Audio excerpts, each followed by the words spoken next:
Hello everyone, my name is Victor Lopez and I would like to explain you this poster entitled Detection of Mesial Networks with Magnetoencephalography during Cognition. So first of all, please let me give you a brief summary of this work. So the question that we want to answer is, can we detect the hippocampal activity with MEG during cognition? So to address this question, we have based our work on 5 points. First is a task of recognition memory. Second, we have used blind source separation analysis on MEG, like independent component analysis, so we can disentangle and separate different sources that mix on surface recordings.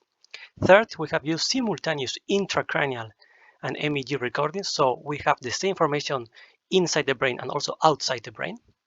Fourth, we have done an analysis of partial correlation between ACG and these independent components. And finally, we have applied source localization on the components that we have carried on MEG topography, so we can confirm the localization of our components on MEG.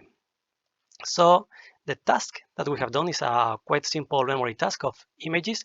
So it's divided into two different steps. The first one is encoding part, so we saw to each patient different images, like quite simple images, maybe a dog, a house, a car, things like that.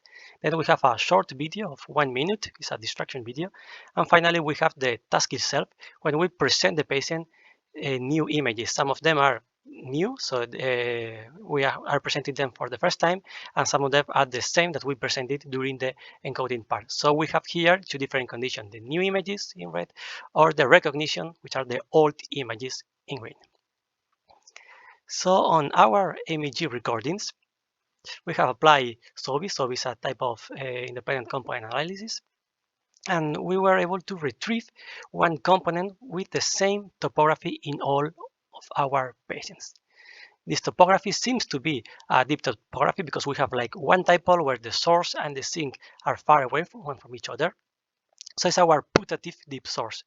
And the event-related potential present differences between old and new pictures around 500 milliseconds in 3 of the 4 patients, which is also the time where we expect differences based on the previous work and for the deep structures like the medial temporal lobe, hippocampus, and so on.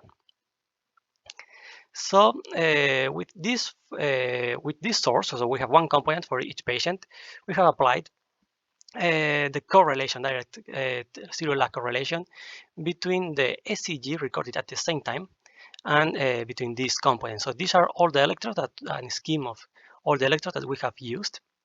And here we have summarized the result. So for each electrode, we have selected the channel with the highest correlation with the SOBI component.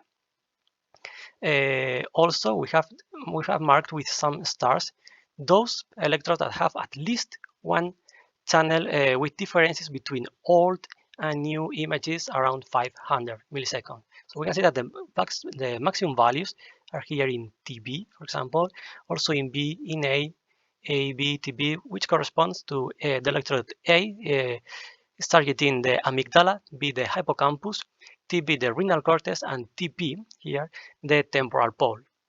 So the highest correlation is between those electrodes that are targeting structures in the medial temporal lobe. So we have an indication that probably our putative deep source is representing some activity deep from the medial temporal lobe. So here we have a summary of all the different correlations we have between one patient and the different sites that we have on each electrode and the SOBI MEG component. So we can see that the maximum correlation, for example, in this patient is in TB, that, as I said before, correspond to the renal cortex. But we have also some quite important correlation between other areas like amygdala or the hippocampus. So as we have important correlation between all these structures and our component of MEG, so we've applied partial correlation analysis. So we have selected for 3 of the 4 patients, because we don't have all the structure in one of the patients. We have selected 4 structures, the hippocampus, amygdala, temporal pole, and the renal cortex, and we have computed the partial correlation between these 4 structures, and also we have included of course, the independent components of the MEG. We can see that even if the correlation is quite high, for example, in this patient, in the hippocampus, amygdala, and the renal cortex, not so high in the temporal pole. So we have a decrease in the partial correlation, a general decrease in the partial correlation, as is expected. And this is more pronounced in the case of the amygdala compared to the hippocampus, temporal pole, and the renal cortex. And in these three patients, we can see that in 2 of them, the amygdala is not contributing at all to the partial correlation, while the other 3 elements are in all cases contributing. Maybe the renal cortex is the structure that more contributes to the independent component, but also the hippocampus and the temporal pole has an important contribution, and it's a direct contribution. That means that it's not this information is not shared by any other structure. So we have some information that is exclusive in the hippocampus and that we can retrieve it on our independent component with MEG.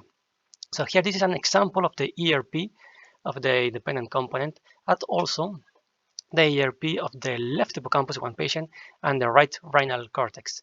So we can see that in black we have the independent component, and the hippocampus is following the same activity at the beginning, but in the middle it stops following the hippocampus and starts following the renal cortex. So actually that represents that our independent component is a mix of these structures. Actually, it's a network combining the information of these not 4 but 3 structures. But the amygdala probably is not contributing independently to this component. Just the correlation with amygdala can be explained by the correlation between the independent component at any of the other 3 structures.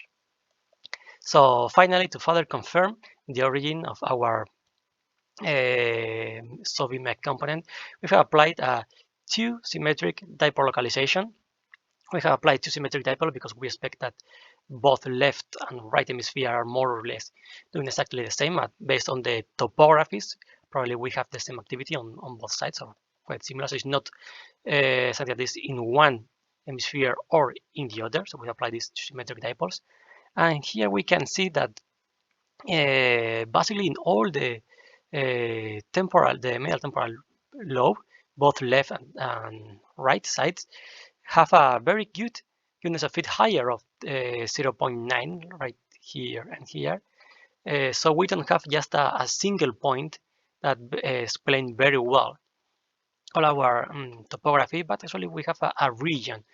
Probably somehow also supporting our previous results that we don't have one single area, but we have a structure, a network of different structures contributing to our component. So very briefly, the conclusions of this work is that we have applied blind source separation on MEG, and we have found one component that is quite robust because we found it in all our patients. And also this component is modulated by the task of memory recognition. So we compare old and new images, we have some modulation of the activity of this component.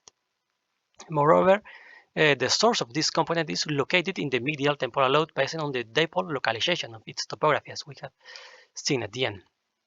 Moreover, the activity of this component is better correlated with those activities in structure related to the medial temporal lobe, the amygdala, renal cortex, the hippocampus. Then we have applied the partial correlation analysis, and we have confirmed that this component represents a network as both as the hippocampus, temporal pole, and the renal cortex has information that is unique on these areas, and they are part of the independent component that we have acquired on MEG. So we have confirmed finally that the hippocampus and also temporal pole and the renal cortex can be detected by MEG during cognition.